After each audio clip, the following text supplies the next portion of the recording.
Good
morning, everybody, and good morning to our special guest this morning, James.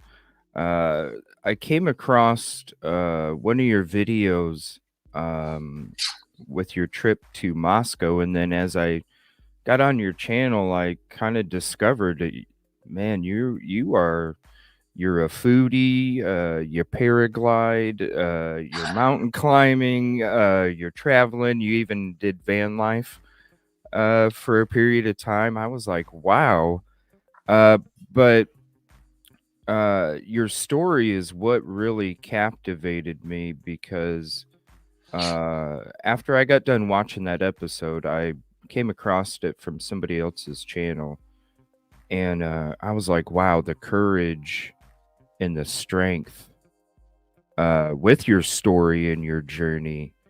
Right then, I reached out to you on email and I was like, wow, I would love to hear more about your story. So thank you for joining. I appreciate it.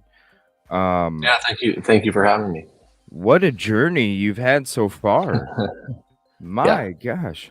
Uh, what like Albania, what even like from Moscow to Albania, like what even Yeah. There's a connection there. My dad worked in Moscow, and one of his coworkers worked in Albania, and so that's why I had a connection with people in Albania. I had gone to visit in 2017, and then 2018 I was in New Zealand doing a road trip through New Zealand, and decided I didn't really want to live in the US for a bit, just to experience a bit of the world. And so I was thinking about people that I knew that lived outside of the country, and whether or not they would have work for me. So I emailed people and applied for jobs in places that I knew or had some connection with, and then Albania happened to be the one that worked out for me. So I wasn't specifically looking for Albania. I had visited and I liked it there, and I knew, okay, I could see myself living here. But I was just looking for an option outside of the US, anywhere really. really just outside of the US period? Just somewhere, just to get, because I realized that, I mean, I traveled for a couple of years while I was living in Alabama, and I just, you realize how big the world is and how much there is to see out there. And so I thought, I've had enough of sitting around and delivering pizzas for Pizza Hut in Yeah. Birmingham, Alabama. Let me go find something else to do. Wow. So were you traveling before so you were traveling the world before you even moved? Oh Yeah. Oh yeah. wow. I started the first international trip that I went on kind of by myself was to South Africa in 2013. I was there for 2.5 months. And that was in the middle of college. And then after college, I moved to Hawaii for a year. And being trapped on the island in Hawaii, I thought, it's so hard to get everywhere. How do I go to a place where it's easier to get around? And so I went to moved back to Alabama, moved in with my parents just to try to get my feet under me, and started traveling. And when I moved in 2018, 18, I moved to Albania. I'd been to 19 countries, I think. And one of the reasons that I Wow. decided to go to Albania and to Europe is because it is easier to access other countries. And so since then, in the last 5.5 years, I've been to almost 20 more. I think I'm at 37 total countries visited at this point. Holy wow. What inspired you? Yeah, that's crazy because I haven't even been to that many states in the United States. Um, what inspired you to kind of go down that path or journey, I should say, because really that's what it is. You're just exploring.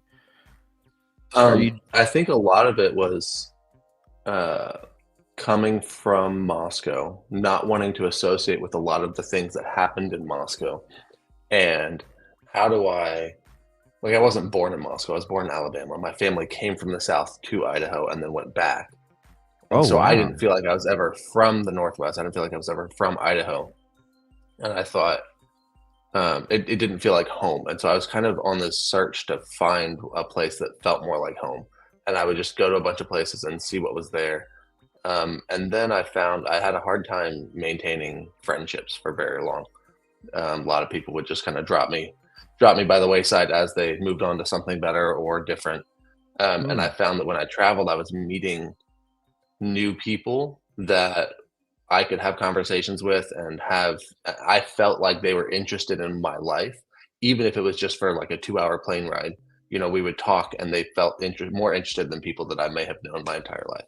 And wow. so a lot of it was kind of that, where it's just that it was this dopamine hit of always meeting new people and them having an interest in what I was doing more so than, I would go back after traveling to some country, I'd go back and people would barely even acknowledge that I had been somewhere else.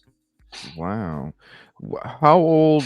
Okay, so you moved from Alabama to Idaho. That's an interesting move in its own because you're going from one part of the country to the other. But how old were you when you moved from Alabama to Moscow? Um, there was a few years in between. My family moved to Cambridge, England, because my dad was getting his PhD in England at the University of Cambridge. Oh, wow. And so when I left Alabama, I believe I was about 2 or 3, and then when I got to Idaho, I was about 6. And so it was this 3 years in England, and then so I ended up in Idaho at 6, and then moved away from Idaho when I was 18, just after high school. Wow. So it almost, I suppose, in a small way, as a child, you almost didn't have a solid connection to a specific area already because by the time you were 6, you'd already experienced 3 different changes already in that period. Right. And I mean, it's not this way because we have a federal government, but Idaho and Alabama could almost be different countries because of how different they are, you know? It So you is, could yeah. almost argue that I was living in 3 different countries by the time I was 6, even though technically it was just 2. No, it is true because I went and spent some time there for a week last fall, Mhm. and you could feel I could feel the difference. Everybody was very polite and kind and everything to me. There was just, I don't know, it it's you have Pullman and Moscow, and they're two little towns that are really pretty decent way away from anything, and then Yeah. in those 2 little towns, everything is so compact and tight. Mhm. I could see, I in one of your videos, you discussed in your childhood about you enjoyed living out, uh, in the outskirts because it was peaceful and it was just you, and there wasn't a lot of, activity, and then when you came back, you had said that you had seen there a lot of houses had been built and Yeah. things like that. So, um, that with how small it was, when you lived in Alabama, was it a small community like Moscow was, or or I is it don't something think you don't so. really know? I don't really remember when I lived Yeah, there when I was younger, but I don't think it was. I mean, my dad was the pastor of a church at that point, and so there was some level of community in that church. But I was so young, I probably never right. left the house, so I have no idea what it was really like. So, it I've was England the since same? then I've been down to the area in which I was born, and it's just a suburb of Birmingham. It's not like a Right. small town or anything. It's just kind of on the farthest end of one side of Birmingham. And then England, we lived in Cambridge, which is a big city in and of itself. And kind of was the same thing as far as I can remember. So, was it because of your father's, occupation that you traveled from Alabama to England and then Yeah, to Moscow? he wanted to study theology. He wanted to get his PhD in theology, and so then that's why we went to England, and then he got offered a job in Moscow, and so then that's why we went to Idaho. Oh, wow, okay. And so, uh so as your childhood, shout out to you again for your courage and strength, because to if anybody's not familiar, definitely go sub to the link if you're not already. And the last four videos is just the recent journey that he's taken, um, when it comes to his trip, and the strength that it takes to face all that with the anxiety and the panic attacks and things like that. That had to take a tremendous amount of strength to do that, and courage too. And it seems like you got a lot of things worked out inside your soul, with that trip. So it was something Mhm. that I suppose was needed, and something that was refreshing too. Yeah. Um, is that kind of what that experience, and we don't have to go into it, but that experience, is that what kind of led you to then really travel beyond, uh, maybe anywhere locally that you have traveled? Were you traveling during that age when you lived there, or is that something that you No. just No. afterwards you just went ahead and did it? Yeah, and I think that that might be part of why I enjoyed it so much in the in later years was because um, in Idaho, I grew up in Moscow, and there's a town about 40 minutes south called Lewiston. Mhm. And almost the entire time I lived there until the final year that I lived there, my senior year of high school, I didn't go further south in the state than Lewiston. Oh, Um, wow. we would go to Pullman and maybe go to Seattle for a flight or something else. But my traveling was very limited. I grew up in a big family, and so we didn't do family vacations or anything like this kind of stuff. Occasionally, my dad would take the boys of the family and we'd go camping or go do something else, but those were few and far between. Hmm. And so I think the other thing is, you if you grow up there, then everything feels really small. Everything feels really connected. You walk into a coffee shop and you know everyone in there. You walk down the street and you're always seeing people that you know. Right. And so I ended up going to college in Georgia, in North Georgia, Oh, to wow. to play basketball, and it was a lot of it was just like let's go somewhere different, just anywhere different. Let's get out of this town and start seeing what else is in the world, right? Right. um, and kind of took steps one step at a time. So I moved across the country, and then after college, I moved to Hawaii, which is part of the U.S., but it at times feels like you've taken one step out of the U.S. because you get all the benefits of being in the U.S., but yet there's a different culture, there's a different Yeah. history of that state. Um, and so that was kind of like the next step. And then I got back to the mainland and started traveling around a lot and kind of taking more and more simple steps. It kind of the whole thing kind of was leading to, not in my head, I'm realizing this now, it was all kind of leading to me moving out of the US just to experience life elsewhere. Um, through long extended trips places, through short trips places, and then just kind of I've been since I was 13, I think I've been moving. Like I would get summer jobs that were like 5 hours away from Moscow, so I would go live somewhere else in northeastern Washington or northeastern Oregon and be away from my family. And it was kind of a, let me go experience this for myself. I think I did Hmm. it when I was 13. I did it when I was 15, then 17, and then 18. I moved away. And so I Wow. was kind of always kind of testing the waters of seeing, okay, let me take another step outside of this like comfort bubble of my life and see how much bigger I can make this bubble.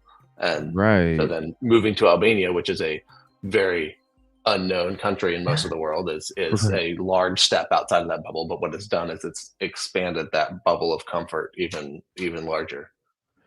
Yeah. So, like, how do you deal? Like, okay, so you didn't go on a lot of family vacations and things. So, really, from age 6 to 18, you were pretty much isolated in a small area, Mhm. confined, I would say, to a small area. And then you were slowly, just tested to see. You don't want to make the jump too far. You're just kind of going, in steps. What being around all of your family, how big is your family first? I am one of 10 children, Wow. all biological, no twins or triplets or anything like that. Just 10 individual pregnancies, 10 individual births.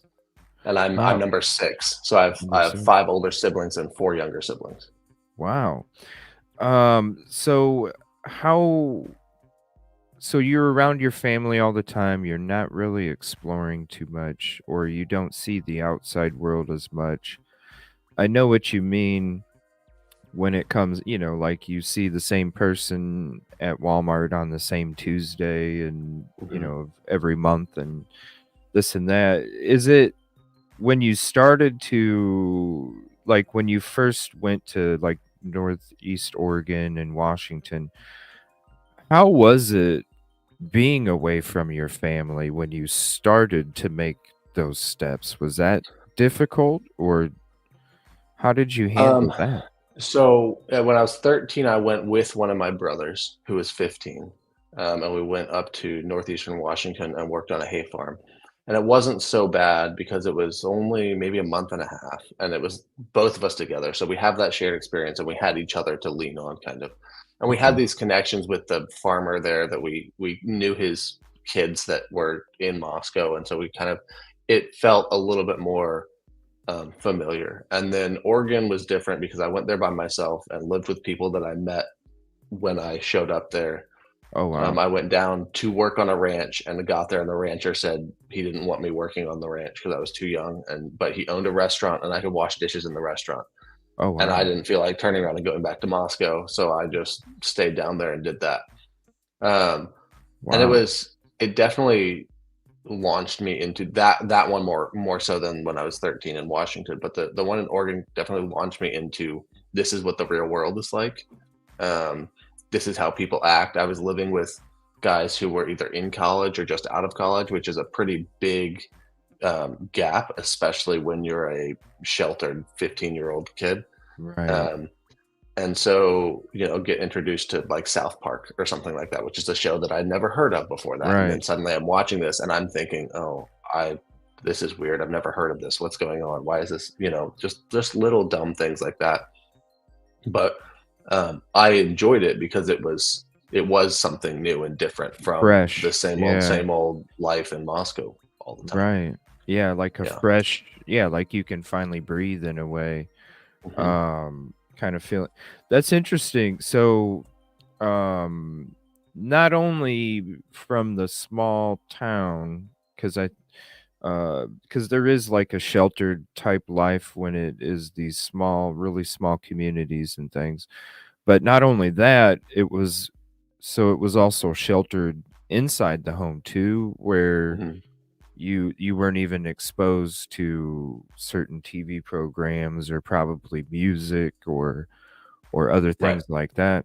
Man, Right. that had to be when so you go out there by yourself, you're 15, you show up to do this job and they tell you that you're too young when you show up. You're living with people that you've just met.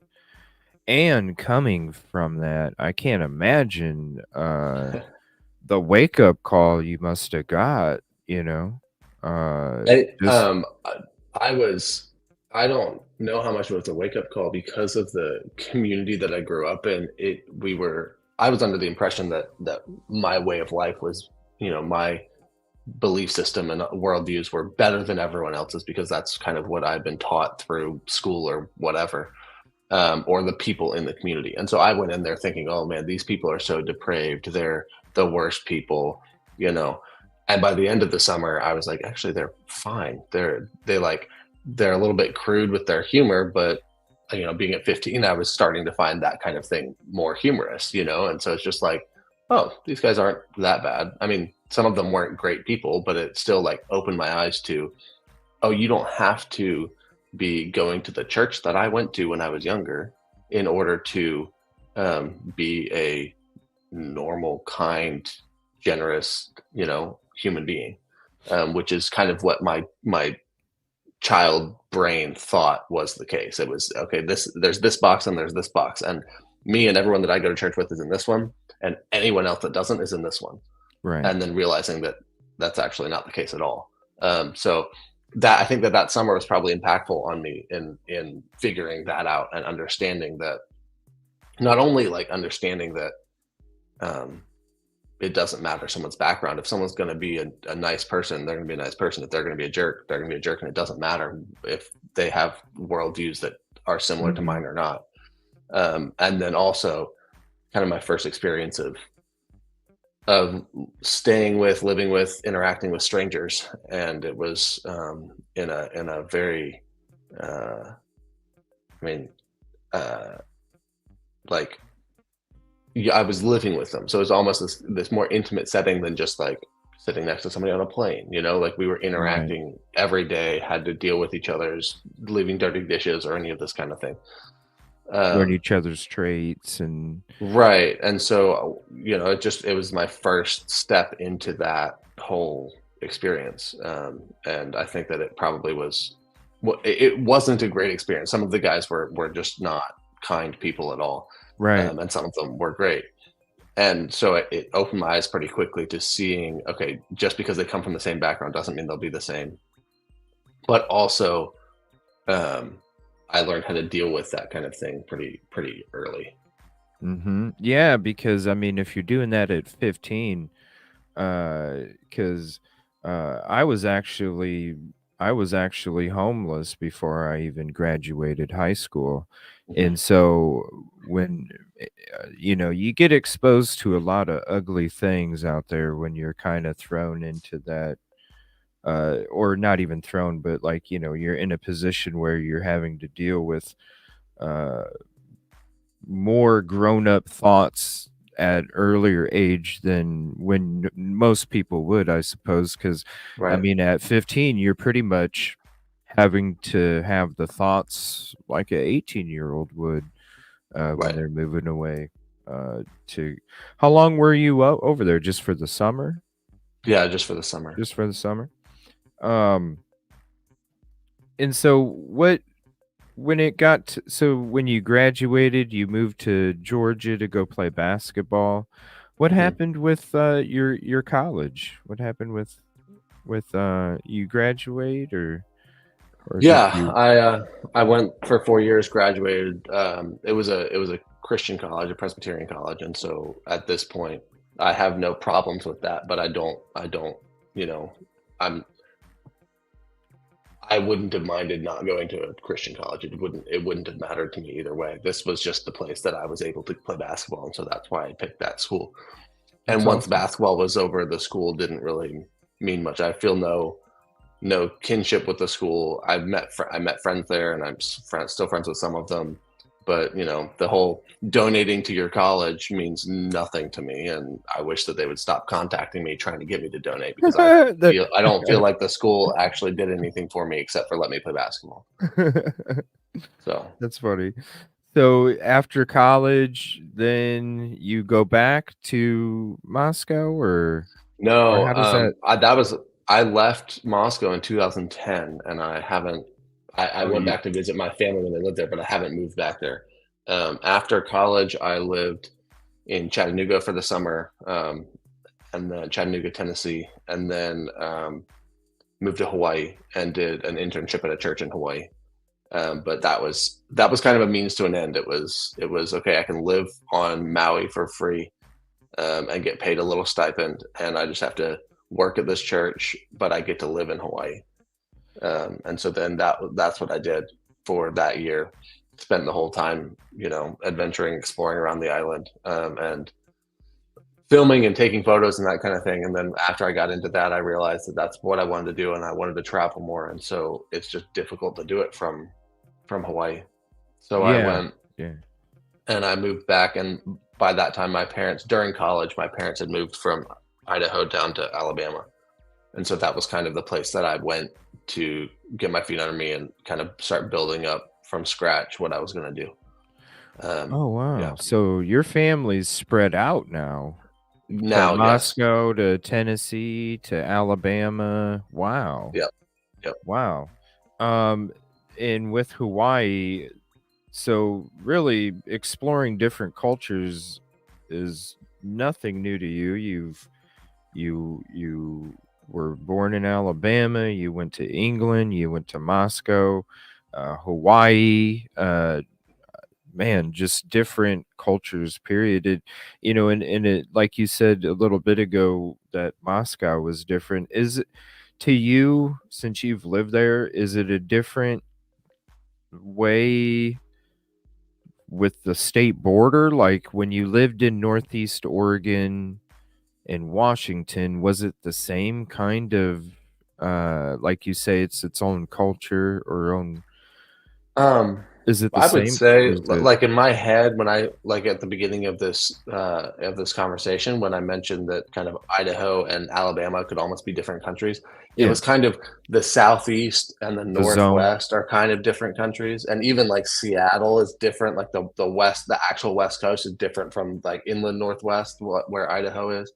Really? But I feel like Northern Idaho, Eastern Washington, and Eastern Oregon kind of all have a similar Vibe kind of culture, thing. similar vibe. Um, it also is just, I mean, it's exacerbated by being in Moscow and being in this particular church community in Moscow that's closed off to everything else.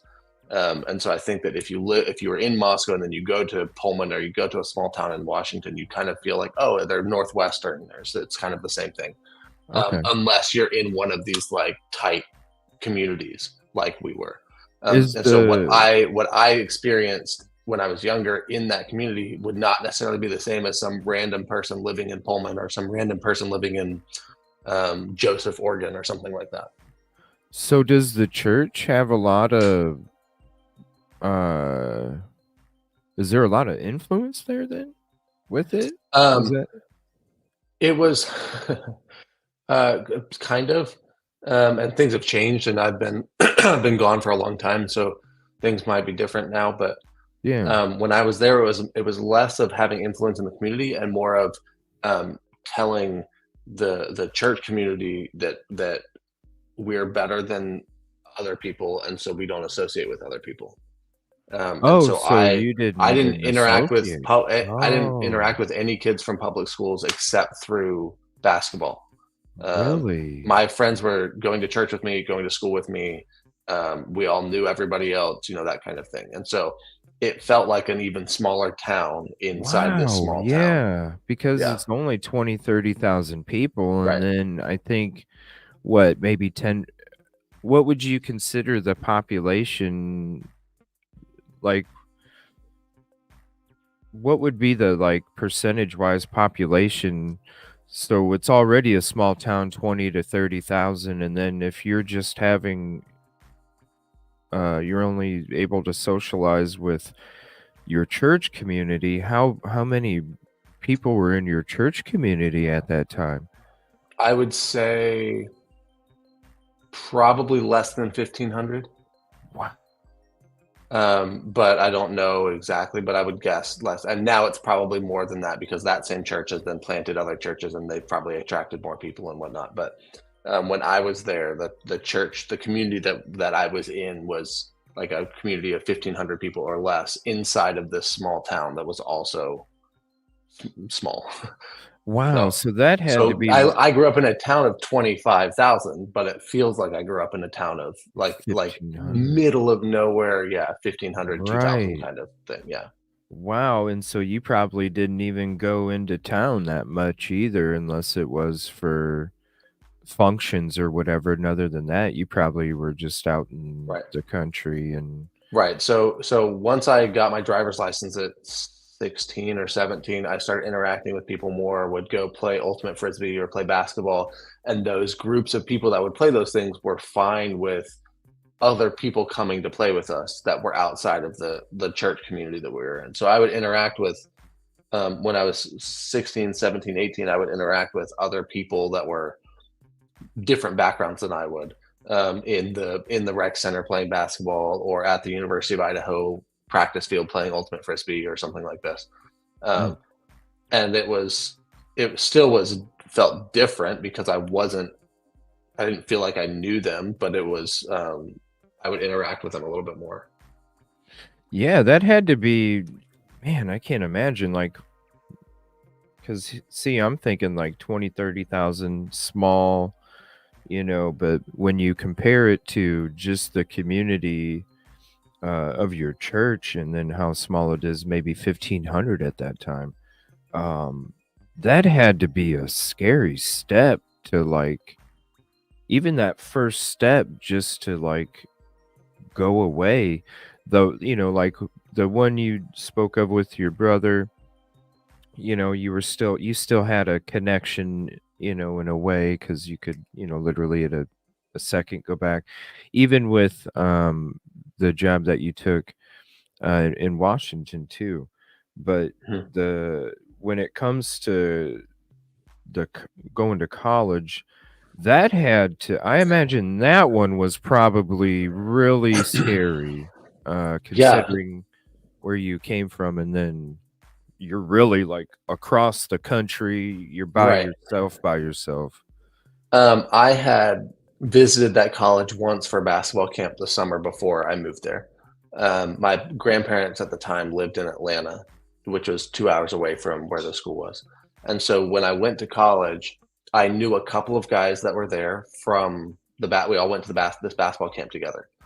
And then those were who I was going to be roommates with, and I didn't know anyone else in the school, had never been to the school during school session, knew nothing about the school itself. When I say I was there for basketball, I mean I was there for basketball, and that was it. Um, I knew the basketball coach, and I had an admissions rep that talked to me once, I think, and so I like knew this guy's name, but I didn't know anything about classes. I didn't know anything about even college curriculums at all because it was not something that I was familiar with.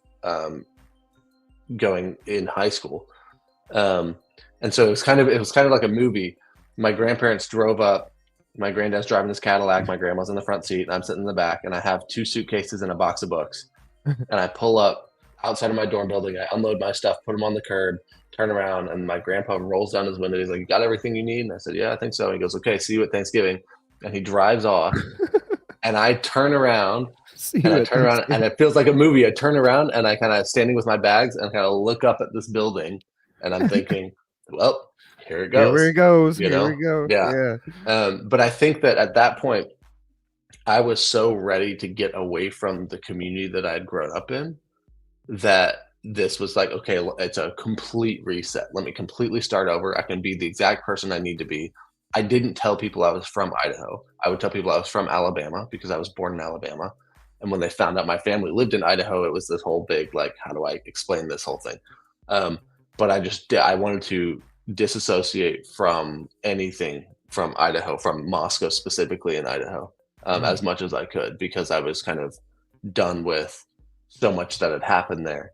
wow. And then, like in my video, a lot of this traumatic stuff that I talked about, the mistreatment that I went through, I felt like I was finally in a place that I didn't have to deal with that anymore. And so I could leave it behind me. And it caught up to me in other ways, obviously, because I didn't handle it. I just ran from it. Just Um, ran from it. so yeah, so that like sometimes I wish I was making videos when I was in college so that I could look back and look at the beginning times there, which is kind of why I make videos now, so that I can look back at what was going on 5 years ago or 10 years ago or whatever. But I do enjoy just kind of sitting back and thinking about just like watching the memories play in my head of things that happened my first year of college, or conversations that I had of things that, you know, you would expect 18, 19-year-olds to know, and me just having no idea how the world operated Right. because of Yeah. the environment that I'd grown up in. Wow. Yeah. That had to be crazy. When did you start? When did you start? Like, what made you get interested in filming and photography and That that kind of was journey? That was in Hawaii. Um, Before I moved to Hawaii after college, I bought a little GoPro because I thought, you know, who goes to Hawaii without taking a GoPro with them? And I would just film random little things that I was doing and take photos of stuff. And when I started posting the photos, people enjoyed the photos, and it all started with me trying to build this Instagram page that I had at the time. And I think I built it to 20K or 18K or something like that. And then it got Wow. hacked by some Russian and I lost access to it. But in an effort to build that, I was doing all of these other things like this, that, and the other, taking photos, going to watch the sunset, going for an adventure, going on a waterfall hike, whatever, to take photos so that I could put it on Instagram so that I could build this thing that I was building, because this was in 2014 and 15, and I had already been talking to brands that were sending me like flip flops or shirts or swim board shorts or sunglasses that I could take photos of and put on my Instagram, and Oh, they would give cool. me free stuff. And so I thought, oh, okay, I can get these sponsors that I get this free stuff, and then use that to kind of build my following even more, and maybe someday they'll pay me for this. And so like in 2014, I was already trying to think of how can I how can I make a living out of just doing fun things that I like doing, like taking photos and traveling and hiking. Wow. So when did the because I saw some videos that you did where you were doing the van life as well. When did that take place? So just to be transparent, Okay. I've never actually lived in a van. Oh, I own a Volkswagen T4 camper van from 2000. Yeah, and I own that now. It's in Albania, and I use it as a kind of like a weekend warrior travel van kind of thing. oh, So okay. I live in my apartment, but I have this van that I use at when I go camping or when I travel. Then I kind of live out of it or sleep in it or this kind of thing. But I for any true van lifers, I've never done true van life. I just kind of Yeah. use it as my On the traveling weekend. apartment kind of. Yeah. Hey, it's still Um, part of it though. yeah, and that all happened in Albania. It was something that I thought about when I moved back to the US, or back to the mainland from Hawaii, but I just didn't make enough money, and I was busy building my YouTube channel and building uh, videography business so that I could pay for stuff. And the van was so far out of my reach financially that I just Oh didn't yeah. bother. So actually, when I lived in Alabama, I had a Subaru Outback, and I would travel and sleep in the back of that, because it was long enough for me to sleep in, and I could kind of keep some stuff. And so that was kind of like, again, like I'm very much into this. Like, let's take a first step and see what happens, and then we'll take a bigger step if that works. And so I found out I did live in my Subaru for a little bit in Chattanooga the summer before I moved to Albania. But after a bit, I was like, I don't want to do this, and I found a friend that I would let me rent a room from him. And that's when I realized, okay, if I wanted to do van life, it would have to be this very particular size of van. I'd have to have these comforts in it. I can't just live out of a car. I wouldn't be able to do that.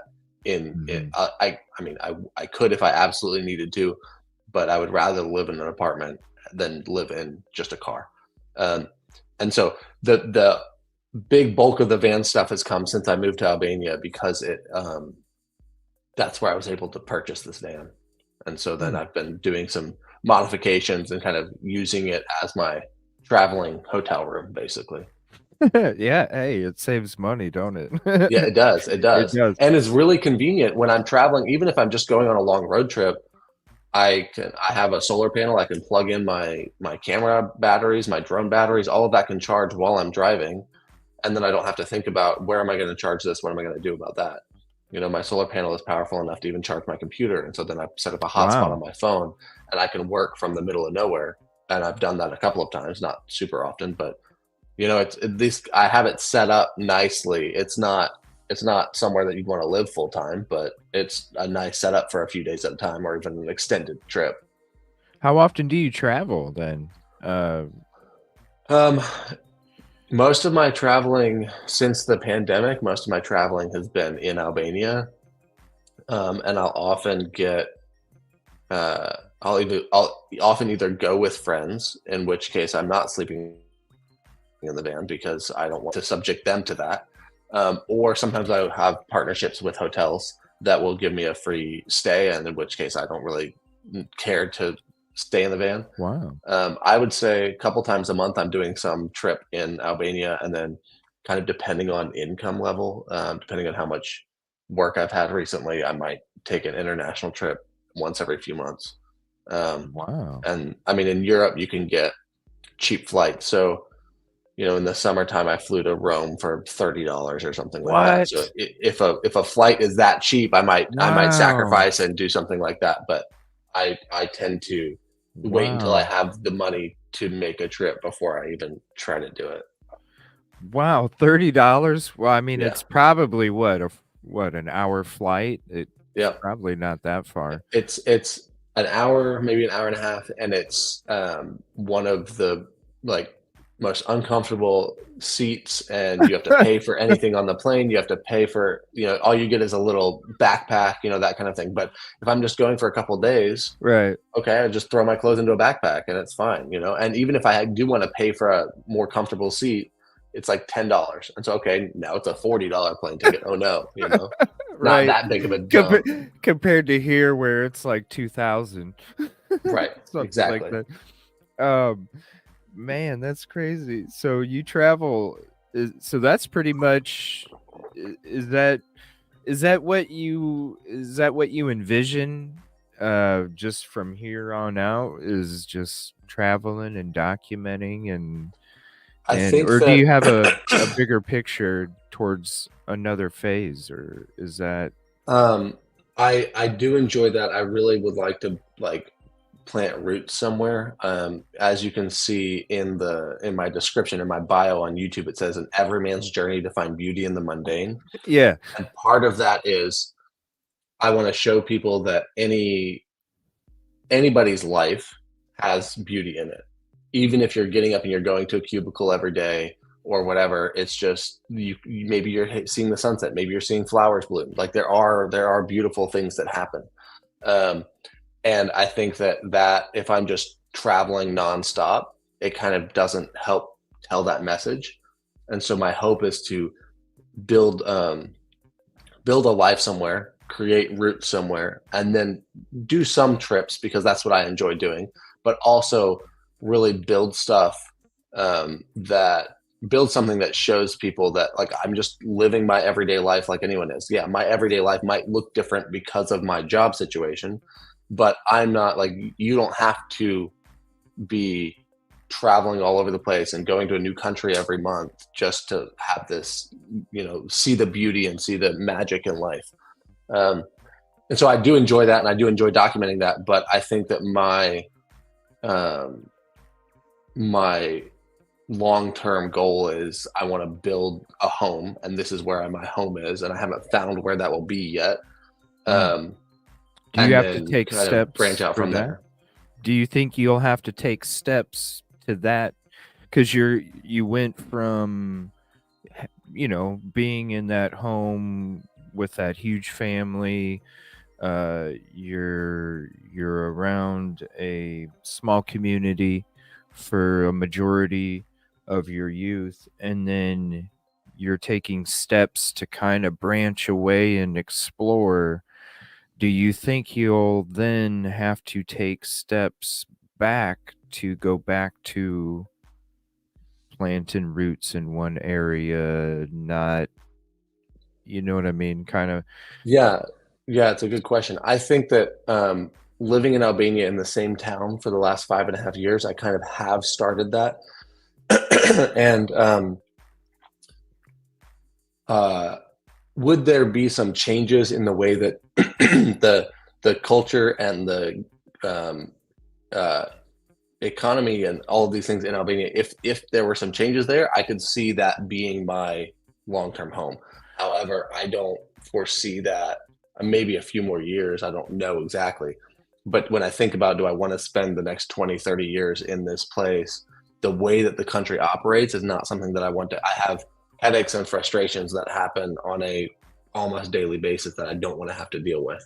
Really? And I think that steps into other places are like it'll just take some time to figure out the right situation. And I'm willing to give up some stuff because obviously I'm not in my own country, but there's certain mindsets in Albania.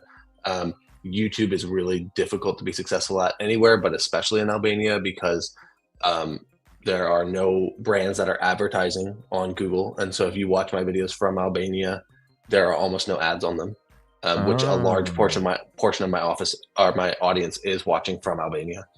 Not only that, influencer marketing has not become a thing really in Albania, and when it is, it's not focused on um, the connection that an audience has with the person. Is focused sheerly on numbers.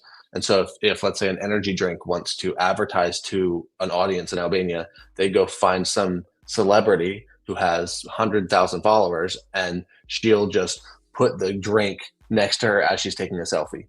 And that's her ad. Whereas if I worked with a cell phone company, for example, I could take my phone into the mountains and show people, hey, look, this is what this cell phone can do, right. right? And brands there, because my following is so small in comparison to some of the people that they have access to, they don't think about that because their mindset is a little bit um, it has to catch up. So in the US, even at a few thousand followers, you could in theory be getting brand deals, or you could get paid to do brand stuff if you have the right fit, if the brand agrees with how you fit, and if you pitch to them correctly. But I can't pitch to people because they won't give me the time of day because they don't see how I can benefit them despite Right. having I mean, it's not a small audience, but a decent sized audience and more or less a monopoly on um, this is information for people that are traveling into Albania. And Hmm. so what I've done is back in September, I shifted my content away from Albania tourism stuff because I'm slowly preparing myself and preparing anyone who watches my stuff to the idea that I may not be in Albania forever. And so if you're following me just because I live in Albania and make videos for Albania, that may not last very long. Um, and so the last 3 or 4 videos that I've been in the US have kind of been an experiment of this is what I'll be making. And yeah, sometimes I'll be in Albania because that's where I live right now. But that storyline in the story of my life and my YouTube channel, that storyline will come to an end and another one will start. Maybe it's living in Italy, maybe it's living in Right. Montenegro. I don't know. Um, and so I have these kind of storylines that I'm working through, and it's just there's storylines that are happening to me in my life, and so I've settled to the idea that I will put roots somewhere. I've decided that I learned pretty quickly in 2017. I did a 5-week trip through Europe and was bouncing around from place to place, and I thought that's exhausting. I don't want to do that. Here, I've been in the US now for 2 months. I'm about to go back to Albania tomorrow.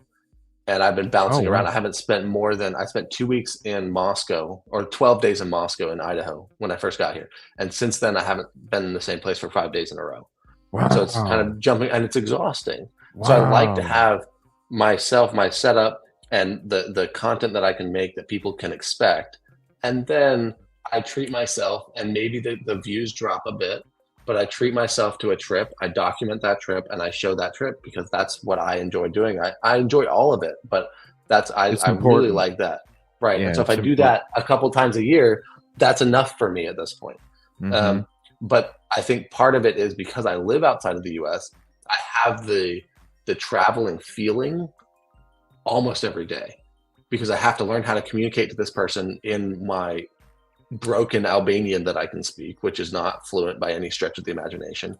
Mm. But I can usually communicate enough, or I have to deal with this thing or that thing or whatever.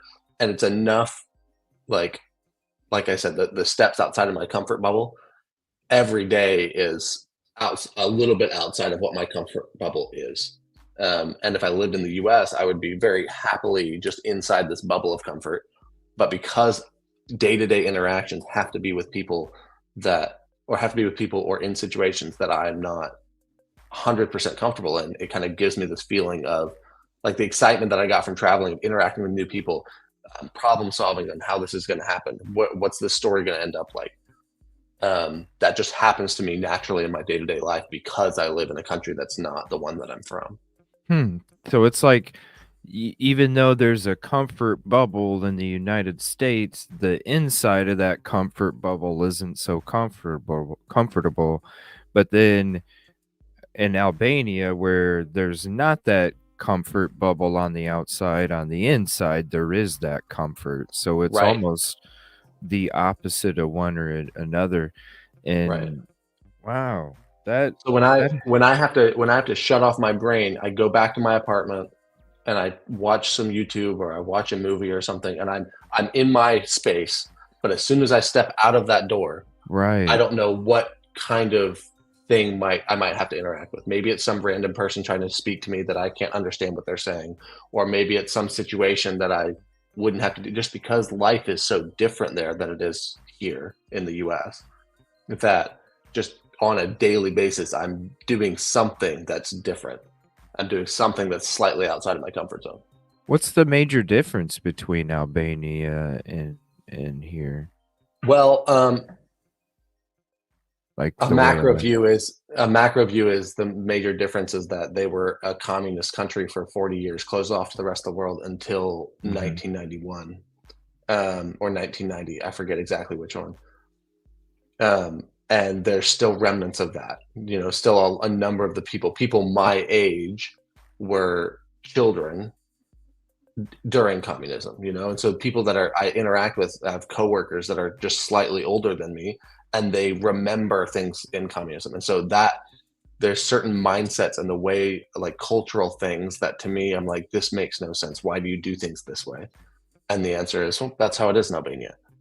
Hmm. And they could say the same thing when they come to the US. Why does everyone drive a car? Why can't you walk from your house to the grocery store? Well, it's zoning laws. It's how it is in America, you know, that kind of thing. Mm. Um, and it's just, I mean, I think it's because I spent 26 years in the US that going somewhere else, it's like, oh, okay, it feels wrong to me. But just because it's the way they do it doesn't mean that it's actually wrong. You know, it's just how their culture operates. It's how their culture does things. The way you interact with people. Um, you know, they're mostly very like kind, and they're Americans have this reputation. People from the U.S. Have this reputation of being very blunt and upfront. And if you have a problem with me, you just tell me that problem. In Albania, they don't do that because that's disrespectful to you, and it brings disrespect on me, and it brings disrespect onto my family. And so Really? I'll just pretend like everything is okay and Oh, not say wow. anything to you at all. But in somewhere in the background, you feel this division, or Right. they'll badmouth you to somebody else, but not ever say anything to you to your face. These kinds of things that to me, I'm just like, if I have How an do you issue with someone, trust? well, exactly.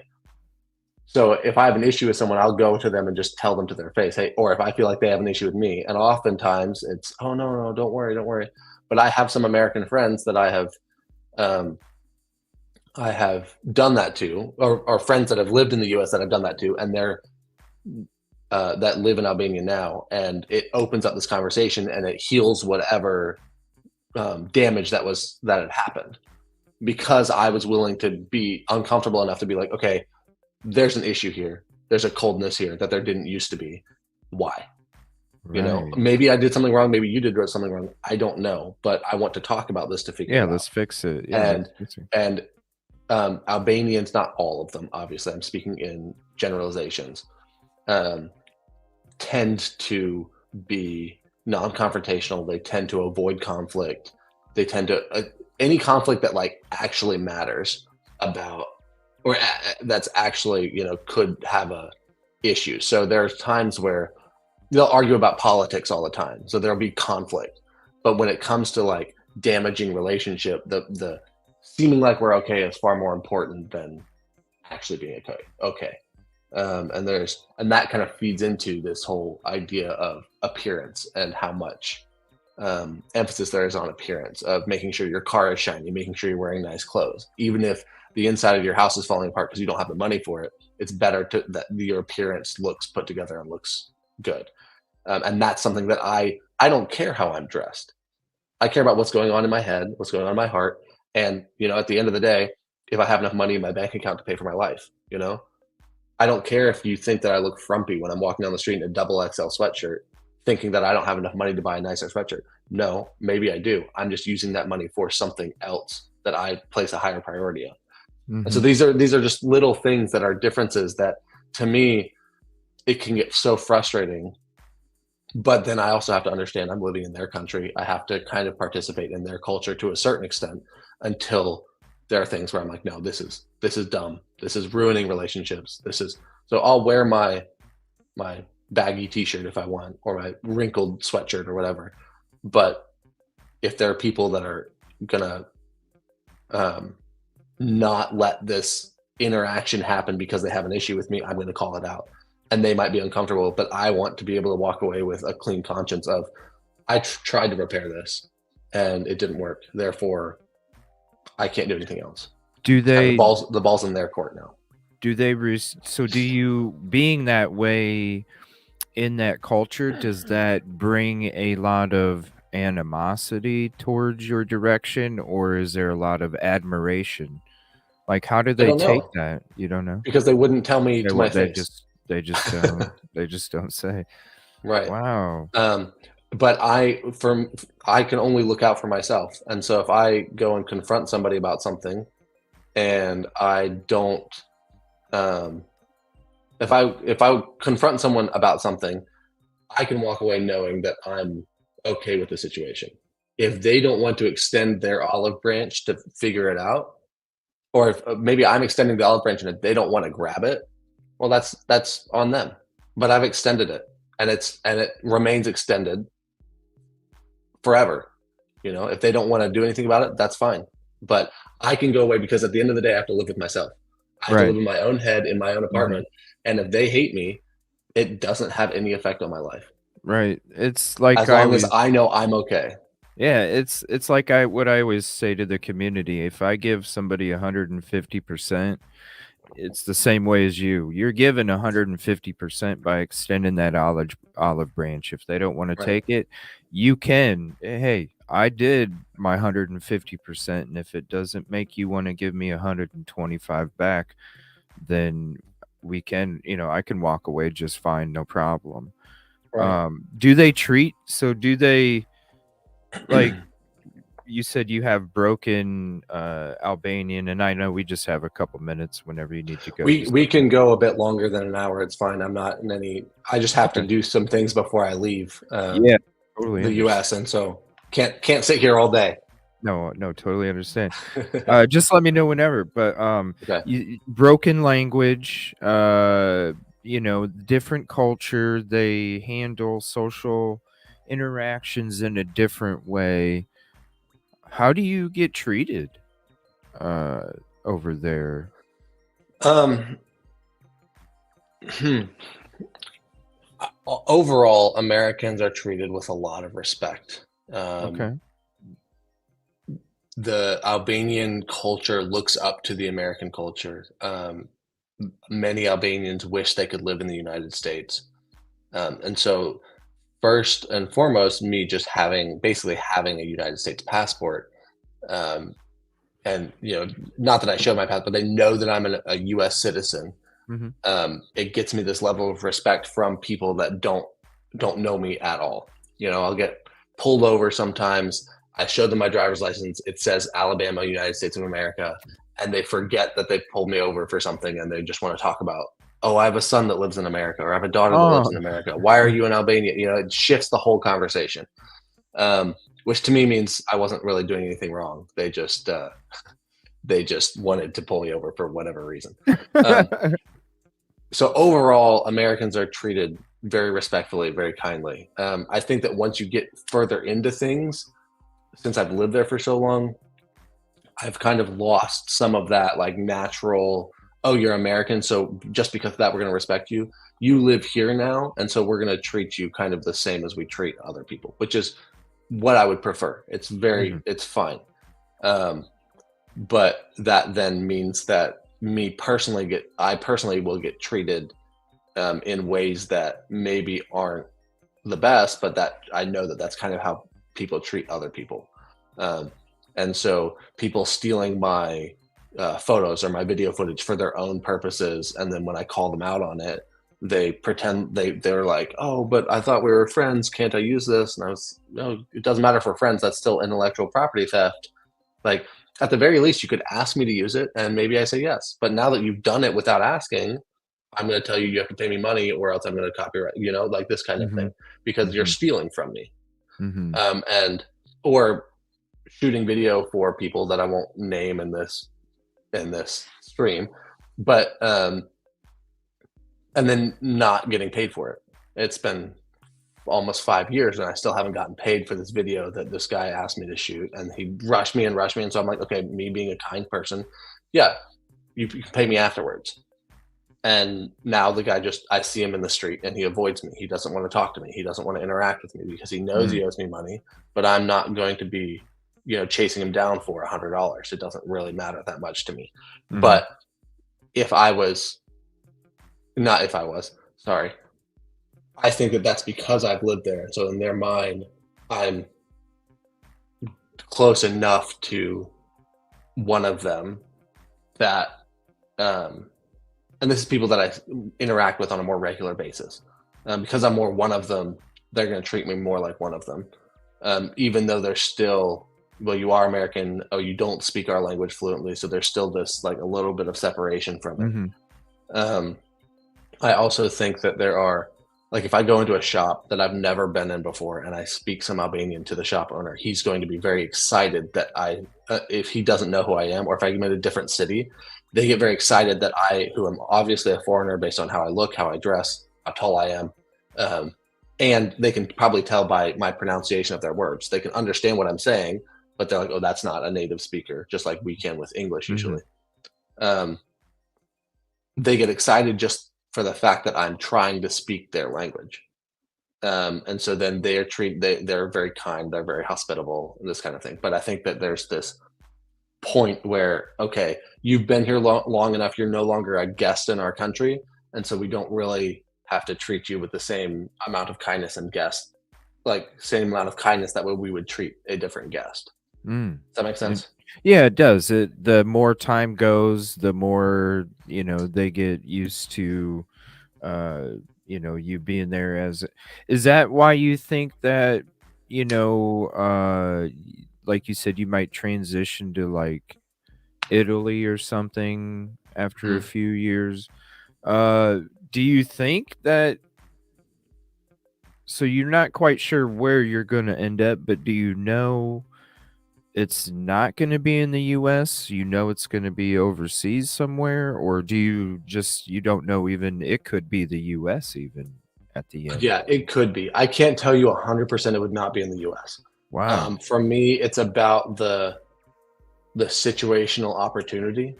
So right now, I work for a nonprofit. I work full time for a nonprofit in Albania. I also work for their U.S. office that raises money in the U.S. So I have those. They're both remote work, so I can do those from home and then spend my time, any extra time that I have, working on my own brand, my own apparel company that I'm working on, my own YouTube videos, this kind of thing, grow my own audience. If I had a situation like that somewhere else, then that's why that's a reason why I would switch to something else. So if in the US, if someone was like, if there was a company that was like, okay, you work for this many hours a week, we pay you this much, but you don't ever have to come into our office. Well, I guess in theory, I wouldn't even have to go to the US, but let's say they said I had to be in the same time zone. I might consider that if they give me the time and the space to work on my thing, because my thing is my passion. It's what I want to be doing. I want to be telling stories, telling the story of my life. And the goal is that when my life is done, you can go back and you can watch basically a TV show of what I've done over the Mm-hmm. next however many years. And so that's my life's work. That's my life. Like that's the art that I want to put into the world and then leave behind. And I will never move to an opportunity that doesn't allow me the time that I need to do that. So the ideal situation is I build that and what I call YouTube and YouTube adjacent income. So anything that kind of fits in that general branding, YouTube, Patreon, apparel brand, any kinds of brand deals, any kinds of these things that are, if I can build that to be sustaining for my life, that would be the ideal situation. However, I know that it's not often that can happen. It's, people often have to do other things to be able to make that work. And so I'm also very happy to do something else to make that work. Now that other thing has to allow for me to continue to work on this thing, because that's what I consider my life work to be. And so right now where I am, they allow for that. If I came to the US, they would also have to allow for that, which may or may not happen. So I wouldn't look to the US initially for something, but I wouldn't be completely against. It just has to be the perfect situation for me to continue on the trajectory that I want to continue on. So And you I might, think that would be easier because if I moved to Italy, I could maintain most of the work that I do now, and I could live in Italy, and it's a little bit higher cost of living, but I would be able to kind of balance what I'm doing and live in Italy. But if I wouldn't go to Germany because I wouldn't be able to balance the things. I wouldn't go to the UK because I wouldn't be able to balance the things. I would have to go and find another job doing something completely different just to pay for my life. When the whole time, what I really want to be doing, what I feel like I should be doing, is telling the do it. story of my life and how it can help other people and how it can inspire other people to see the beauty in the mundane. Man, that's interesting. The so the so living so from 6 to 18 living in Moscow, is that what kind of got you to this whole point in your life with basically I mean it's got to be hard to even because if it's based off of what both of those things being able to be available for you to continue do you think you'll ever find that place at the end that you grow roots in, and or is it I just don't know, it's a dream, but but if it happens it happens, if not, life is a journey, and that's the journey that I'm on, and I mean right. that's the journey that I document. And so I I am drawn to, I'm going to go into YouTube meta stuff real quick. I'm drawn to YouTube people who um, are showing a journey that they're embarking on. There's a guy that I love watching. He lives in the Berkshires up in Massachusetts. His YouTube name is Trout and Coffee, and he just documents the progress of what he and his girlfriend are doing, building their house, building their off-grid cabin, renovating this thing, doing that thing. And I love that because I know that each week I get the next piece of the story. And what's fun about it is he doesn't know where the story's going, and I, as the audience member, don't know where the story's going. If you watch a network TV show, all the writers, all the actors, they know where the story's going. They know what's going to happen. But this guy, I watch his videos and I go back and watch his old videos, and I see him hoping for things, speaking things into existence, or manifesting things back early that I see him accomplishing now. And so that's what I like seeing. And so then to me, that's what I will be doing, because this is my life. This is how I'm showing you my life. And some people will relate to some aspects of it. Some people will relate to other aspects of it. I think that, but if I'm honestly, authentically showing the life that I'm living, the struggles that I'm going through, the trauma Yeah. that I have to face and confront, people can connect with that. You and someone else, at least one other person, shared the video that I made from Moscow, and that video, bumped up dramatically in views. But to me, what matters more is the number of subscribers that went up, because those people related to what I was talking about. Yeah. And they connected with it. Wasn't a video that's like, how do I go viral so that people will watch this video? It's like, no, Right. this is very deeply intimate, personal side of my life. You see Yeah. my brother's house, my nieces and nephews running around, and no one's going to subscribe to that unless they really connect with that thing. They're not going to subscribe to a channel just because I talked about trying to overcome trauma. That's not enough to get someone just to press the subscribe button. Mm-hmm. What is the connection that they can feel with me and with what I'm saying and what I'm doing. And I don't know what kind of impact I can have on those people's lives, but I hope that it's a positive one. And I Oh, I hope that mean, moving forward, different aspects of my life will be able to do that to different people. it's why I reached out to you in email, because when I watched Right. that video and I was thinking it was something else, and I watched that video and it hit home with me when I reached out to you that first email, and I was like, damn, this is wow. The strength and the courage, and I kind of, even though you have your story, I could see my story in your story, and that's where I got the connection. And then that's when I instantly reached out to you, and I was like, yo, like, this is what a story.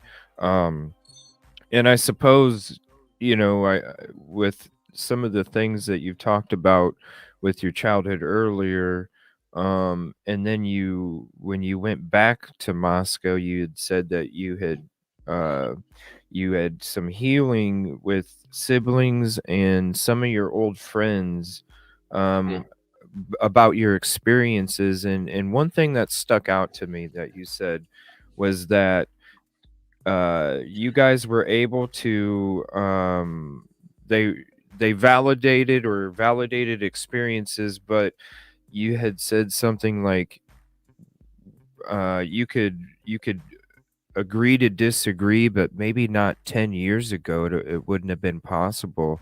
And that Right. stuck out to me. What is that what took so long, is because you felt that the agree to disagree wouldn't have taken place for so I long, or think I think part of it was me growing and maturing. I think that um, I was the one that thought, okay, I need to what they're like, where they live is not a great place. The environment that they're in is not great, and so they should leave. And it took me a long time, maybe 5 years after moving away from Moscow, to realize that if that person is happy, especially if it's a sibling of mine, where they are, uh, I feel like it's my duty to tell them why the cautions that I would have about living in that place. mm, If they as long as they it's the same as extending the olive branch to someone in Albania that doesn't. It's, here's what I have, you can take it or leave it. You can ignore everything.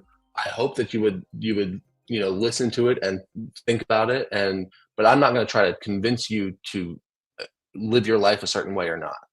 Just, here's something to think about, here's something to chew on as you're considering whether you live here or live there or whatever it is. So mm, that was part of it, where I used to think that I needed to convince them that my way was the best way, um, which is just an immature way of thinking. Um, and then on top of that, I think that I needed to get to a point where I was fully, maybe not 100%, but close to fully healed from my experiences, that I could go back and look at it in a light, in a more objective light, instead of, I went to a small Christian school out there for high school, and instead of saying, "Oh, this Christian school was awful," I can step away and say, "Okay, these particular teachers treated me poorly. It's been 15 years or 13 years or whatever since I was in that school. So because my nieces and nephews um, might go to that school, it doesn't mean that they'll have the same experience as I do." right. Wow, So so it had to be I pretty I had powerful. to yeah, I had to step away from it and look at it, kind of removing my own um, experience from it, and look at my experience from the outside almost, and think, okay, this is there. It doesn't discredit my experience, but I have to understand that everyone's experiences are unique, and so Mhm. even people that were at the school at the same time as I was, possibly had a good experience and I didn't. Um, and so to now then go back and say, "Oh, what you're doing is wrong. Where you live isn't the right place. Where your kids go to school is a bad school." It's ridiculous to think that, because if I've changed in those 10, 12 years, I can't. Who's to say that that place hasn't? Who's to say Uh, that the people there haven't? did they treat you? Did they treat you like an outsider? I know how they are when it comes to outsiders. Did they treat you like one since your family came from Alabama and then moved up Like there? Is that when where? we first went up there, Yeah, is that where it like started from? Is like just because you I guys don't were from? know. No. I think there were just people in authority that had fragile egos, and they had to take it out on 15-year-olds in the school. Hmm. Um, I the only time I felt like I was treated like an outsider was when I was actively um, protesting on the internet about how certain things were um, going on. So the way certain things were happening out there.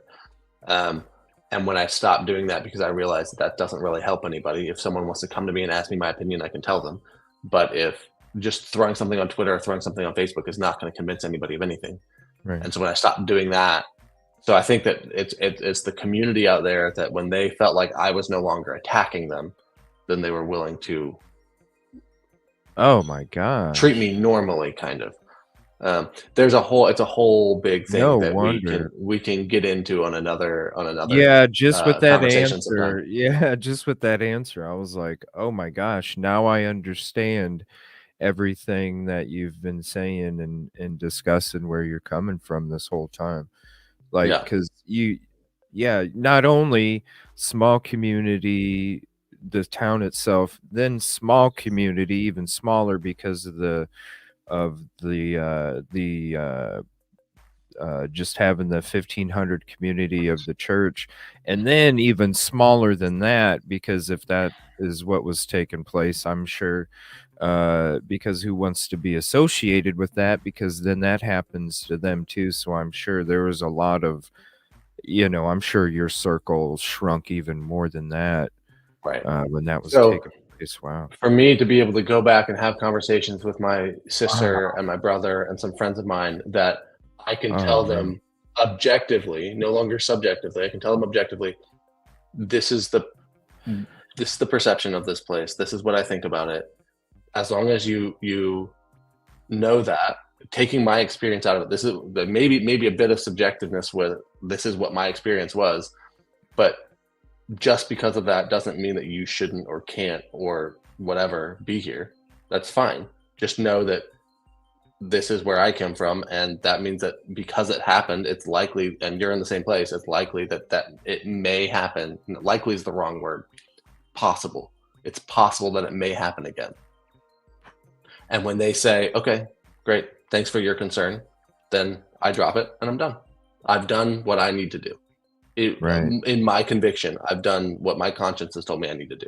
Right. And so um, being able to talk to my sister and ask her, why are you friends with this person? Why do you go to do this thing?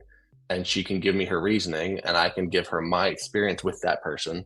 And she can say, oh, that's unfortunate, and acknowledge, yeah, maybe that person is not the best at this, that, or the other thing. But it doesn't come between you two. But That's it doesn't come important. between us. And Yeah, that's we both realize that we can have different experiences with the same third person. wow, that's crazy. Yeah, I would love to. I know you have to run. You got to get back on your trip back home. Yeah. Um, man, I would love anytime that you want to get together again. I would love to talk more. What an interesting story. And I'm definitely gonna be. I just watched your the video with the snow, the record snow, the snow Yeah. video there. Started watching that one. So if anybody's not subscribed, definitely go subscribe. Here's the channel again. Amazing story. I can't imagine with the 5 minutes, the last 5 minutes here. I really like before when I started this episode, when I came across your video, I was like, wow, the courage and strength.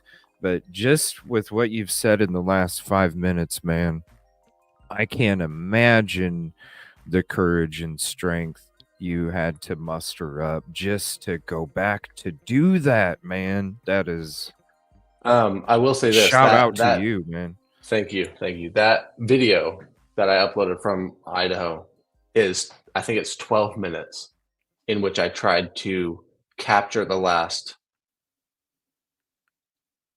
22 years, 24 years. I don't remember how old am I now. So I moved there when I was 6. So the last 25 years. In 12 minutes, I tried to capture what I've gone through and then what I've gone through to move on from that. You did a And great so job. obviously can't go into much detail. And I purposely didn't want to go into much detail just because again, it's very far removed from my experiences. Things are different now.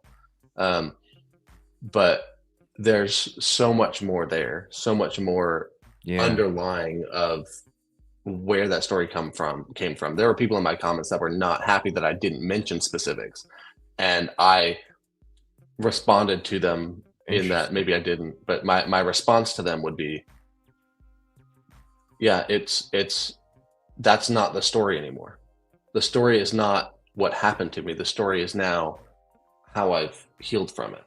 And so I don't need to tell you about the exact details of where my trauma came from. I'll tell you about the forgiveness or the healing that I've gone through since then. Yeah. Amazing. Amazing, man. Like, I'm so glad. Shout out to Once Upon a Crime Time. Shout out Tommy. He was the channel that I came across your video on, and then after I saw that, it hit me, and then I went to your channel and watched it again, and I was just like, wow.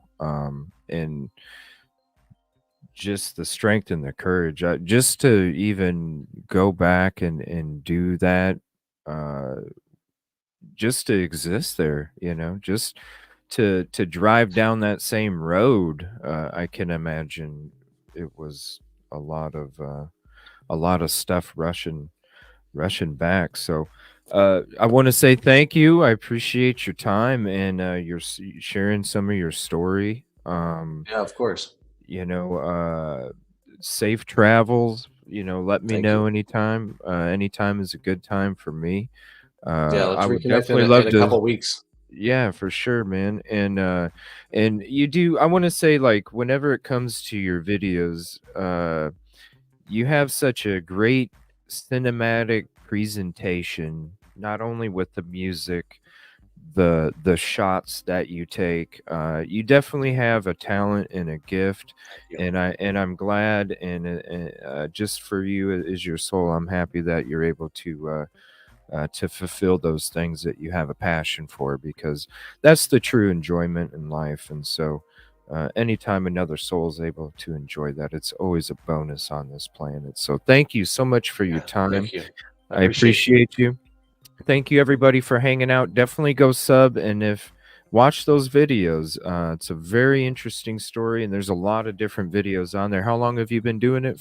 How long have you been doing YouTube for? I uploaded my first videos in 2014, so it's been 10 years. Wow, 10 years. Yeah, there's good stuff. People talk about YouTube being a long game, and it took them a year to get 10, 20, 30,000 subs, and I'm like, oh, don't talk to me about the long game. Shit. Yeah, it is a process.